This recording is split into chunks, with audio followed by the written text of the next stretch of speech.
జూబ్లీహిల్స్ ఉప ఎన్నికపై కాంగ్రెస్ ఫోకస్ పెట్టింది. జూబ్లీహిల్స్ లోని తన ఆఫీసులో పార్టీ ముఖ్య నేతలతో CM Revanth Reddy lunch meeting నిర్వహిస్తున్నారు. ఇక ఈ సమావేశానికి Congress incharge Meenakshi Natarajan, PCC chief Mahesh Kumar Goud హాజరయ్యారు. అలాగే ఈ భేటీకి డిప్యూటీ సీఎం భట్టి విక్రమార్క, మంత్రులు శ్రీధర్ బాబు, అజారుద్దీన్, వాకిటి శ్రీహరి, దామోదర్ రాజనరసింహ, తుమ్మల నాగేశ్వరరావు, ఉత్తమ్ కుమార్ రెడ్డి, అడ్లూరి లక్ష్మణ్, కొండా సురేఖ, జూపల్లి కృష్ణారావు, కోమటిరెడ్డి వెంకటరెడ్డి, పొంగులేటి శ్రీనివాసరెడ్డి, సీఎం సలహాదారు వేం నరేందర్ రెడ్డి తదితరులు హాజరయ్యారు. ఈ భేటీలో జూబ్లీహిల్స్ ఉప ఎన్నిక ప్రచారం అనుసరించాల్సిన వ్యూహంపై చర్చిస్తున్నారు. జూబ్లీహిల్స్ ఉప ఎన్నికల ప్రచారాన్ని మరింత ఉధృతం చేయాలని, రేపటి నుంచి కొత్త కార్యక్రమాలు చేపట్టాలని సీఎం రేవంత్ రెడ్డి ఈ సందర్భంగా మంత్రులకు దిశానిర్దేశం చేశారు. బూత్ లెవెల్లో ఓటరును నేరుగా కలిసే కార్యక్రమాన్ని రూపొందించాలని మంత్రులను సీఎం ఆదేశించారు. బూత్ లెవెల్లో ఇన్ఫ్లుయెన్సర్స్ తో నియోజకవర్గ ఇబ్బందులను వీడియోలుగా చేయించాలని నిర్ణయించారు. అలాగే బూత్ స్థాయిలో కీలకమైన వ్యక్తుల ఇళ్లకు వెళ్లి ప్రభుత్వ పథకాలను, అభివృద్ధి కార్యక్రమాలను వివరించాలని దిశానిర్దేశం చేశారు.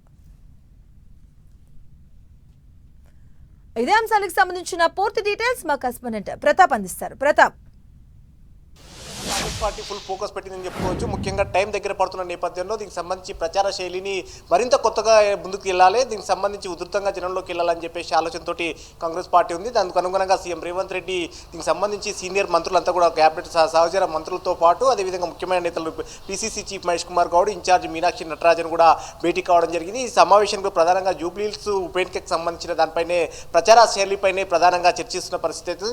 మొన్న 2 రోజుల పాటు సీఎం రేవంత్ రెడ్డి కూడా వరుసగా రోడ్ షోలు కూడా నిర్వహించిన పరిస్థితి ఉంది. మంత్రులంతా కూడా ఇప్పటికే వారికి అంతా కూడా ఒక్కొక్క డివిజన్కి 2 చేసి చొప్పున మంత్రులంతా కూడా బాధ్యతలు కేటాయించిన పరిస్థితి ఉంది. మొత్తం 7 డివిజన్లకు సంబంధించి 14 మంది మంత్రులకు కూడా బాధ్యతలు అప్పగించిన పరిస్థితి ఉంది. కాబట్టి ఆ మంత్రులంతా కూడా దానికి సంబంధించి ఫీడ్బ్యాక్ అంతా కూడా డిస్కషన్ చేసిన పరిస్థితి. త్వరలో దీనికి సంబంధించి ఏ విధంగా అంటే టైం దగ్గర పడుతున్న నేపథ్యంలో ఇంకా ఏ విధంగా ఎందుకు వెళ్ళాలి, ఏ విధంగా ముందుకు వెళ్ళాలని దానిపైన కూడా సీఎం రేవంత్ రెడ్డి కొన్ని సలహాలు సూచనలు ఇచ్చినట్టుగా కూడా తెలుస్తుంది. దీనికి సంబంధించి బూత్ లెవెల్లో ముఖ్యంగా నియోజకవర్గం పరిధికి సంబంధించి మొత్తం బూత్ లెవెల్లో సంబంధించిన ఎవరైతే ఇన్ఫ్లుయెన్సర్స్ ఉంటారో, ఎవరైనా ముఖ్యమైన నేతలు ఉంటారో వారి దగ్గరికి వెళ్ళి ప్రభుత్వం చేసిన కార్యక్రమాలు కానీ ముఖ్యంగా ఈ 2 సంవత్సరాల కాలంలో చేసిన అభివృద్ధి కార్యక్రమాలకు సంబంధించి వివరించడంతో పాటు జూబ్లీహిల్స్ నియోజకవర్గానికి సంబంధించి ఎన్నికల వచ్చే సందర్భానికి సంబంధించి అంటే కేవలం ఈ కొద్ది కాలంలోనే దాదాపు 150 కోట్లకు సంబంధించిన అభివృద్ధి కార్యక్రమాలు ఏవైతే చేశారో వాటన్నిటి కూడా వివరించడంతో పాటు ముఖ్యంగా కొన్ని ఏవేవైతే అంశాలు ఉంటాయో వాటన్నిటి కూడా ఐడెంటిఫై చేసి వాటిని సంబంధించి ప్రభుత్వం తరఫున భరోసా కల్పించాలని చెప్పేసి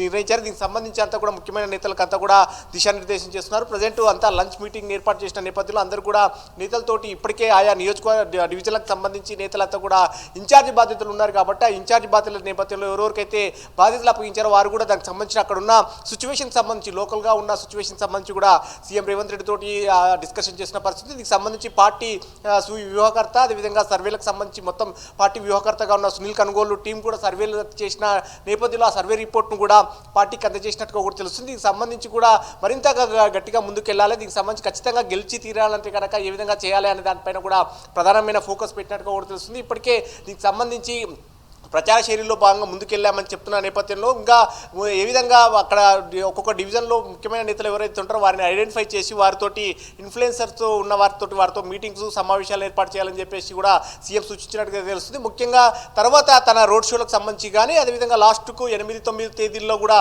CM Revanth Reddy motor cycle ర్యాలీలు ఉంటాయి కాబట్టి వాటికి సంబంధించిన వాటిపైన కూడా ప్రధానంగా డిస్కషన్ చేస్తున్న పరిస్థితి. ఎవరెవరికైతే బాధ్యతలు అప్పగించారో ముఖ్యంగా మంత్రులతో పాటు ఎమ్మెల్యేలకు కానీ కార్పొరేషన్ చైర్మన్లకు కూడా వారికి బాధ్యతలు అప్పగించిన పరిస్థితి. కాబట్టి వారందరితో ఏ విధంగా కోఆర్డినేట్ చేసుకోవాలనే దానికి సంబంధించి కూడా డిస్కషన్ చేసిన పరిస్థితి. మరోవైపు విపక్షంగా ఉన్న బీఆర్ఎస్ కానీ బీజేపీ కానీ వారు చేస్తున్న ప్రచారం ఏదైతే ఉంటుందో ముఖ్యంగా కాంగ్రెస్ పార్టీ అభ్యర్థికి సంబంధించిన కానీ అతన్ని క్యారెక్టర్ అసాసినేట్ చేసేయడానికి కానీ వారి ఫ్యామిలీ పైన కూడా చేస్తున్న వాటిని ఏ విధంగా తిప్పికొట్టాలి, ఏం చేయాలనే దానిపైన కూడా డిస్కషన్ చేస్తున్న పరిస్థితి. సో మొత్తం మీద జూబ్లీహిల్స్ పైనే ప్రధానమైన ఫోకస్ పెట్టారు. ఇన్ఛార్జ్ మీనాక్షి నటరాజన్ కూడా ఈరోజే రావడం జరిగింది. ఆమె కూడా ఈ వారం రోజుల పాటు మాత్రం ఇక్కడే ఉంటుంది.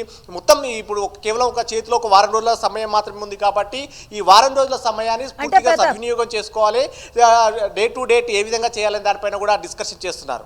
అంటే ప్రతాప్, ఇన్ఫ్లుయెన్సెస్ తో ప్రచారాన్ని రంగంలో దించాలని చూస్తున్నారు. సో ఎలాంటి కార్యక్రమాలు ఉండే అవకాశం ఉంది? అంటే సోషల్ మీడియా ప్లాట్ఫామ్స్ ఏ విధంగా యూజ్ చేసుకోబోతున్నారు, ఎలా ఉండబోతున్నాయి కార్యక్రమాలు? ఎస్, ఖచ్చితంగా జూబ్లీహిల్స్ ఉప ఎన్నికను చాలా కీలకంగా తీసుకున్న పరిస్థితుల నేపథ్యంలో ఏ చిన్న అవకాశాన్ని కూడా విడిచిపెట్టుకోకూడదు. ప్రతి మైన్యూట్గా ప్రతి కీన్ అబ్జర్వేషన్గా ఉండాలి.